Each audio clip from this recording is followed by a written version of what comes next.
Hello guys, मैं रतन sir आ गया फिर ग्रामर के एक टफ टॉपिक को इजी एंड सिंपल लैंग्वेज में डिस्कस करने आपके सामने वीडियो के साथ। तो वेलकम है रतन सर ग्रामर चैनल में। आज के वीडियो का टॉपिक बेहद ही टेढ़ा और टफ है। Most of the students don't know about this topic. तो आज का टॉपिक छोटा सा होगा बट बहुत ही इम्पोर्टेंट और आपके लिए कारगर होगा। तो वीडियो को बिना स्किप किए पूरे वीडियो को देखा करें। अगर हो सके तो नोटबुक और कॉपी लेकर के, नोटबुक और पेन लेकर के बैठें और एक एक चीज को नोट डाउन करें। और जो भी बात समझ में नहीं आवे, you can comment in the comment box and know about the same in detail by मी।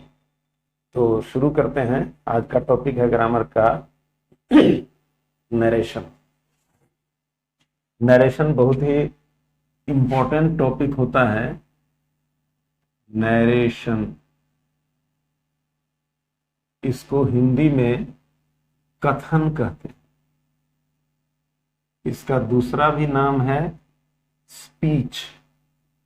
अलग अलग जगह इसको अलग अलग नाम से जाना जाता रहता है। दूसरा स्पीच होता है, दोनों का माने कथन होता है।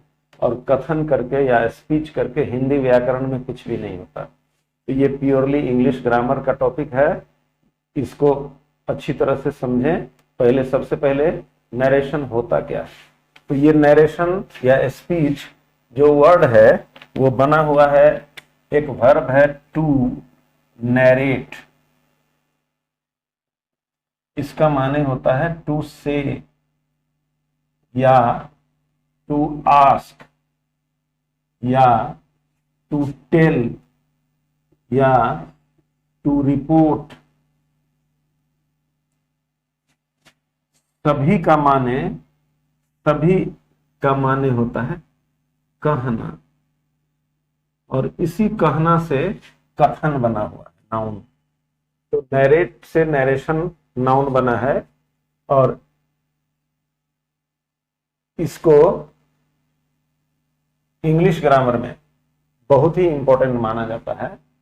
तो नरेशन इंग्लिश ग्रामर में दो तरह के होते हैं। नरेशन के दो प्रकार हैं। पहला प्रकार होता है डायरेक्ट नरेशन, या इसी का नाम डायरेक्ट स्पीच भी होता है। तो डायरेक्ट नरेशन होता है स्पीकर मतलब वक्ता, मतलब बोलने वाला। स्पीकर के स्पीच को, स्पीच मीन्स वही कथन को हूबहू कह देने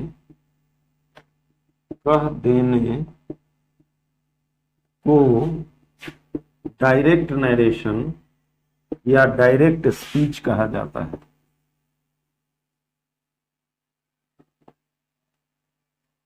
कहते हैं जो भी स्पीकर है, जैसे एग्जाम्पल से इसको समझा जा सकता है। जैसे ही says to her, I am your brother. यहां पे स्पीकर है ही और ये कुछ कहता है।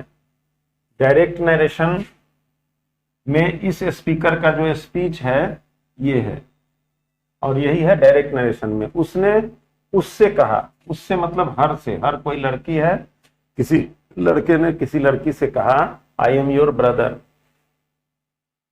तो ये हो गया डायरेक्ट नरेशन का एग्जाम्पल। दूसरा होता है इनडायरेक्ट नरेशन।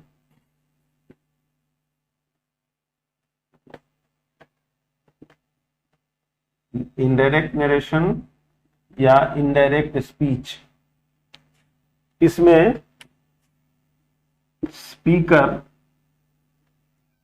के स्पीच को दूसरी भाषा में, दूसरे शब्दों में, दूसरे वर्ड्स में कह देना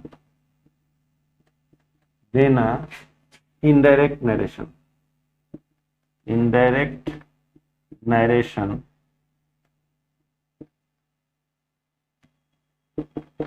होता है। बात वही रहती है, बट वर्ड्स में थोड़ा हेरफेर हो जाती है। एग्जाम्पल देखेंगे तो ही says to her that he is her brother. उसने उससे कहा, वह उससे कहता है कि वह उसका भाई है। यहाँ पे वह उसको कहता है कि मैं तुम्हारा भाई हूं, यहाँ वह उसको कहता है कि वह उसका भाई है। वर्ड में हेरफेर हो गई, बात वही रह गई। तो स्पीकर का जो स्पीच था वो थोड़ा सा बदल करके प्रेजेंट किया गया। तो यही है डायरेक्ट और इनडायरेक्ट नरेशन। अब इसमें जो अगली बात इंपॉर्टेंट है जानने वाली, वो होती है डायरेक्ट नरेशन वाले सेंटेंसेस को इनडायरेक्ट में बदलना, डायरेक्ट स्पीच को इनडायरेक्ट स्पीच में बदलना। तो डायरेक्ट स्पीच, अब जो इंपॉर्टेंट पॉइंट होता है वो होता है कुछ टर्मिनोलॉजी जो समझना होता है डायरेक्ट से इनडायरेक्ट नरेशन में बदलने के नियमों को समझने के लिए। तो एक एग्जाम्पल देखा जाए और उसमें आए हुए टर्म्स को समझा जाए ताकि आगे के रूल्स को समझना इजियर हो जाए। तो एक एग्जाम्पल है, जो एग्जाम्पल मैंने दिखाया पीछे, he says to her I am your brother.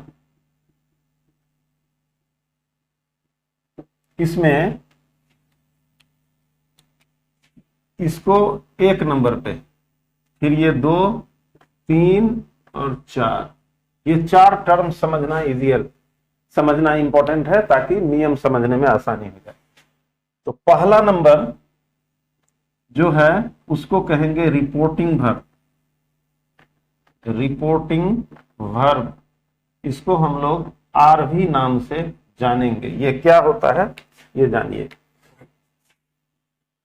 Speaker जिस वर्ब के द्वारा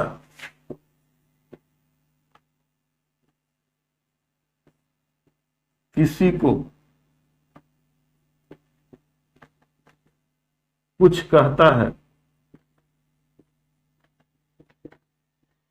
वह रिपोर्टिंग वर्ब होता है।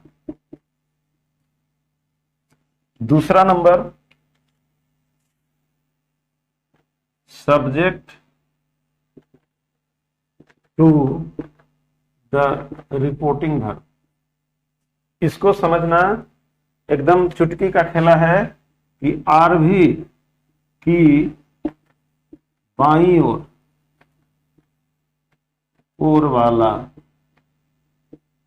नाउन या प्रनाउन, कहीं कहीं नाउन भी आ सकता है या प्रनाउन, रिपोर्टिंग वर्ब का सब्जेक्ट होता है।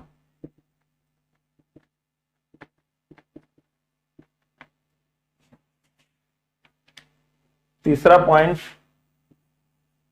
Object to the reporting verb.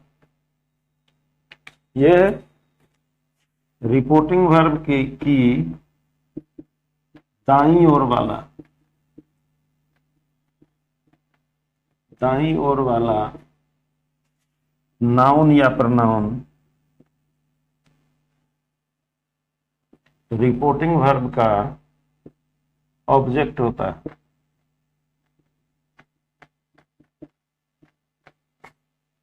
और चौथा और अंतिम पॉइंट, बहुत ही इंपॉर्टेंट पॉइंट, वो होता है रिपोर्टेड स्पीच।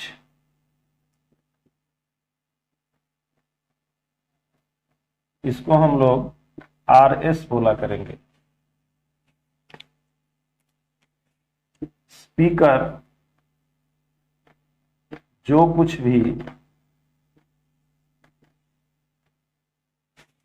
कहता है उसे RS मतलब रिपोर्टेड स्पीच कहते हैं। इसे इन्वर्टेड कॉमाज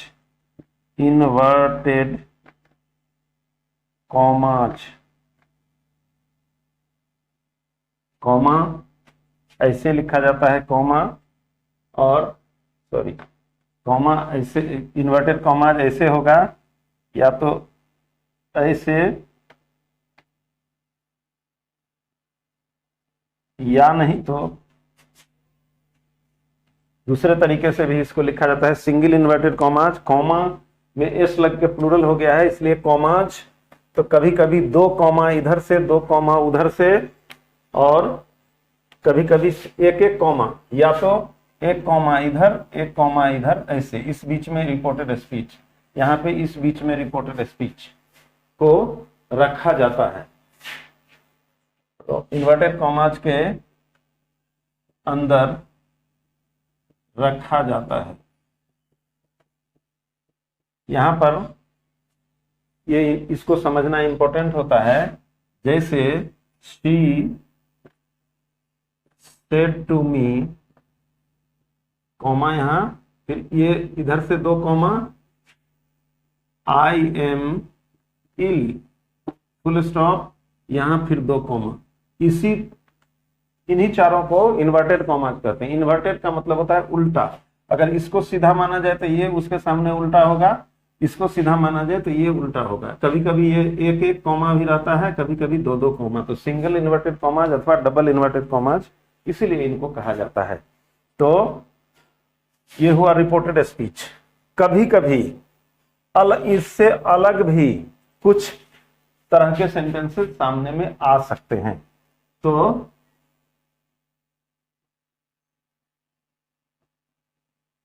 जैसे शी इज लेट, यहां पे 1 इन्वर्टेड कॉमा, यहां 1 और 1 है, मतलब सिंगल इन्वर्टेड कॉमास के अंदर में। Said he to her. अब ये उल्टा पुल्टा भी हो सकता है। कभी रिपोर्टेड स्पीच शुरू में ही आएगा और बाद में रिपोर्टिंग वर्ब, उसका सब्जेक्ट और उसका ऑब्जेक्ट ऐसे भी रखा जाता है। चेंज के टाइम में नियम तब भी वैसे ही लगाया जाएगा जैसे सीधा वाला लगता है। तो इसलिए अगर उल्टा पुल्टा भी रखा रहे सेंटेंस तो घबराने की कोई जरूरत नहीं है। आगे मैं एक एक एग्जाम्पल के द्वारा सारे नियम को टेस्ट करके बताऊंगा। अब डायरेक्ट से इनडायरेक्ट में बनाने के लिए कुछ नियम होते हैं। डायरेक्ट से इनडायरेक्ट नरेशन बनाने के नियम, कुछ नियम होते हैं जिन नियमों को जान करके फटाफट डायरेक्ट नरेशन को इनडायरेक्ट में बदला जा सकता है। उसके लिए कुछ रूल्स होते हैं। पहला रूल होता है 1 number general rules. General rules, ये 5 तरह के सेंटेंसेस हमने बताए थे मीनिंग के according, assertive, interrogative, imperative, optative and exclamatory. सारी तरह के सेंटेंसेस के लिए एक ही तरह के रूल्स लागू होते हैं जो जनरल रूल्स कहलाते हैं। हर एक सेंटेंस पे ये रूल लागू होते हैं। लेकिन कुछ रूल्स होते हैं स्पेशल रूल्स। कुछ सेंटेंसेस को चेंज करने के लिए स्पेशल रूल्स लगाने की जरूरत पड़ती है।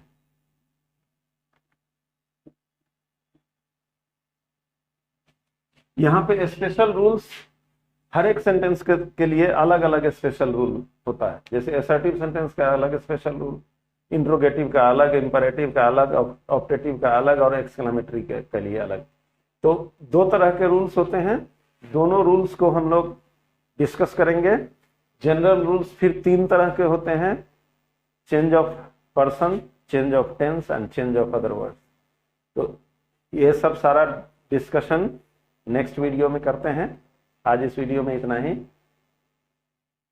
वीडियो को लाइक और शेयर करना इंपॉर्टेंट होता है ताकि आपके नियर एंड डियर को भी यही इंफॉर्मेशन इसी रूप में मिल जाए, और चैनल को सब्सक्राइब कर लें ताकि उसका नोटिफिकेशन, जब भी मैं कोई वीडियो अपलोड करूं तो उसका नोटिफिकेशन आपको सबसे पहले पहुंच जाए। तो आज इस वीडियो में इतना ही। Thank you for watching the video till its end. Let us meet in the next video. Thank you a lot. Have a nice day.